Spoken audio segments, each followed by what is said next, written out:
Arsenal win again. Arsenal win another big game. Arsenal sit top of the league. They're clearly in a title race, but they're still getting a lot of doubters. They're still getting a lot of doubters out there. And I want you to listen to this clip. We have to question them, Martin. I know Spurs fans.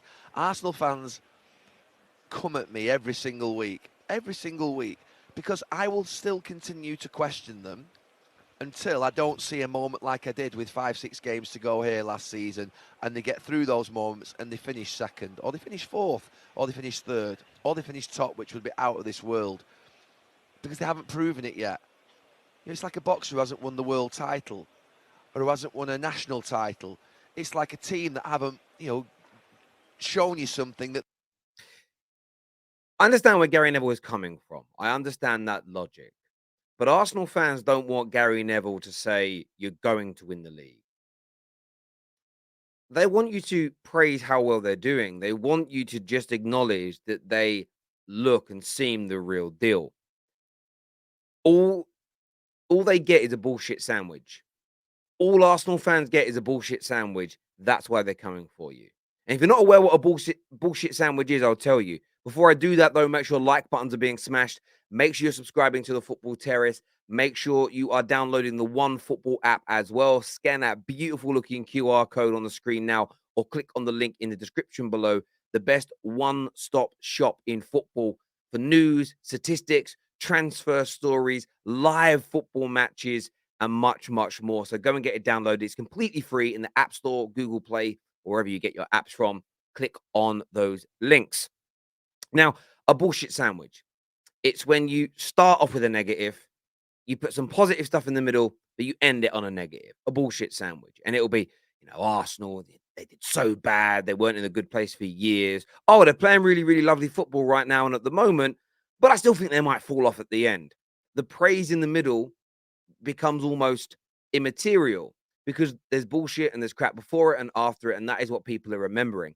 And I understand what Gary Neville is saying around the criticism should still be there. They should still be getting challenged because fans should still challenge their football club to keep improving and keep going to the next level. But only one team in Premier League history have had this many points after 13 games and not won the league, and that was Newcastle in the 95-96 season, but they were still in the title race. No team has ever had this many points after 13 games and not been in a title race. No team has ever had this many points after 13 games and not made it into the Champions League. So I would rather this from these pundits. I would rather see these pundits turn around and say, I think Arsenal are going to collapse. So this is the point for me. Everyone's sitting on the fence. Give an opinion. Are Arsenal going to collapse or not? And are Arsenal going to collapse from the top four or not? Are Arsenal going to be in a title race or not? Give an opinion. I think Arsenal fans are frustrated because no one is speaking clearly.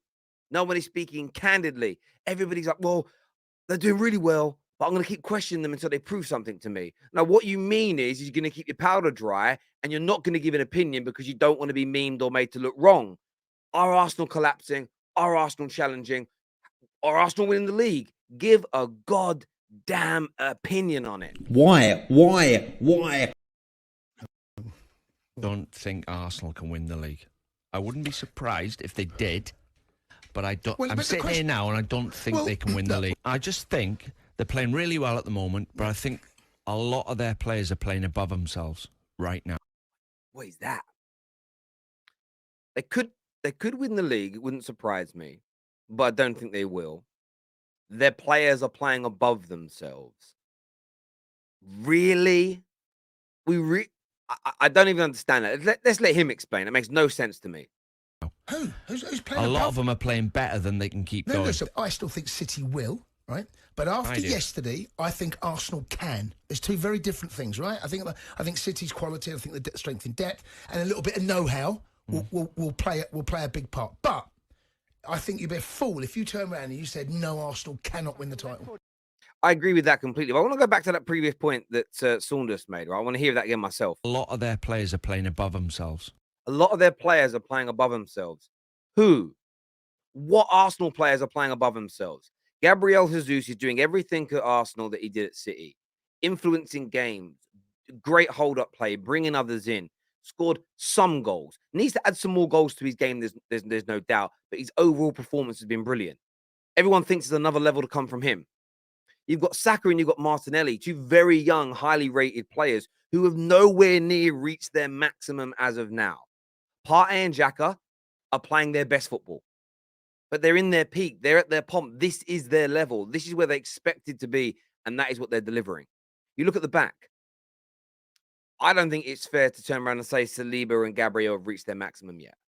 Gabriel has some mistakes in him, but he's been a very good defender for Arsenal for the last few years. Saliba has been, in many people's eyes, the best centre-back in the league this year. And what is he, 20, 21? I don't even know his age, but he's a kid. He's a baby.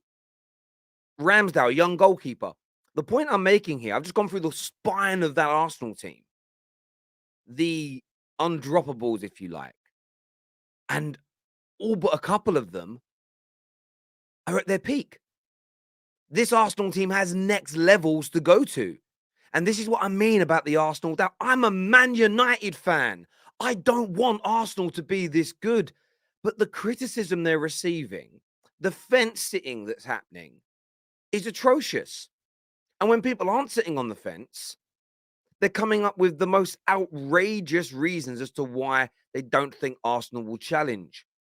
Gary Neville saying, until I see them not collapse and throw it away, I'm going to keep questioning them. You've got Saunders there coming out with absolute nonsense that all these Arsenal players are playing well above themselves when they haven't really reached their limits yet. This isn't analysis. This isn't even opinion, in my opinion. It's cheap shots and fence sitting the whole goddamn way. Every competition finishing first. That's Man City. There's only one team that's in for winning the Premier League. That's Man City. Someone has to finish second. And what is great at the moment, all these Arsenal supporters getting really, and the hopes up high because they had a few games and played really well. But give them, mind you, we'll give them half a team.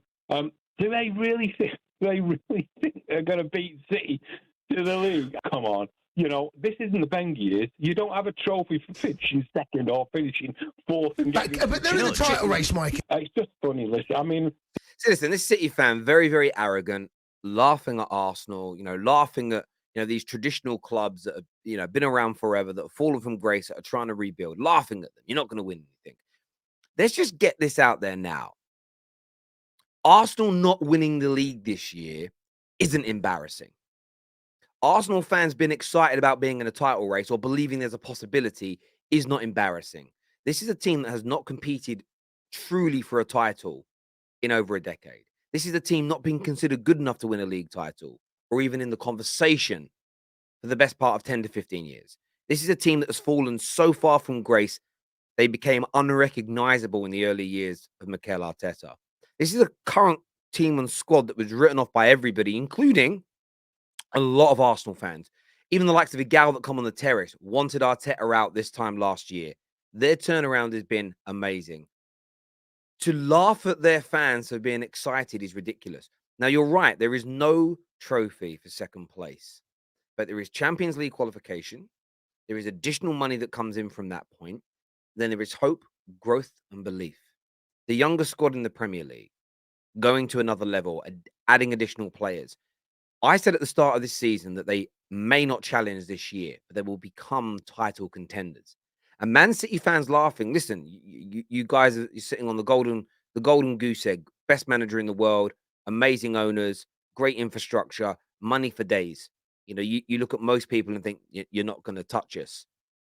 But to laugh at clubs building and doing things in the right way, for me, it's horrendous. It's absolutely horrendous. Considering, and I never have a go at City, have got their money and it's fair. But considering you are lottery winners, you didn't earn this yourselves. You didn't create this over a century of growth and development. You won the lottery. To laugh at other clubs doing it the way Arsenal were doing it, I think is horrendous. Absolutely horrendous and just nasty. Just nasty, arrogant behavior.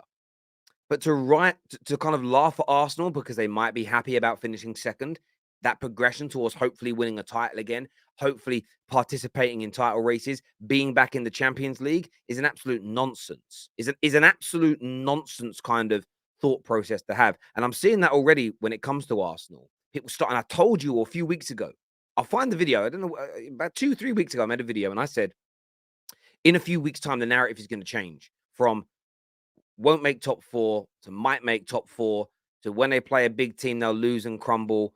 October will kill them and destroy them. The World Cup it'll be over. It will move into, if they don't win the league, it's embarrassing. And that's the next standard now to come for Arsenal fans, is if you don't win the league, it's embarrassing. The only time that becomes maybe plausible is if they have a massive lead over City with only a handful of games remaining and they throw it away. Outside of that, if Arsenal finish second this year and they continue to yield points the way they are, it's nothing short of a spectacular season.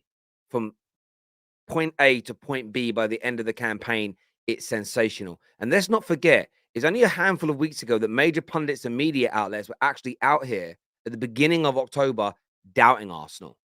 The weakness in Arsenal in terms of the squad.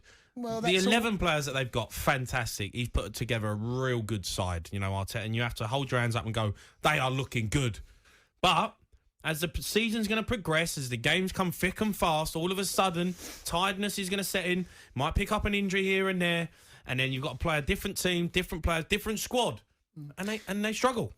See, this is the thing. O'Hara said this, and everybody cottoned on to it. Tottenham's biggest cheerleader this season. Yeah, you're right. Arsenal will fall away. We want to keep our banter club, and I don't want to lose sight of that narrative.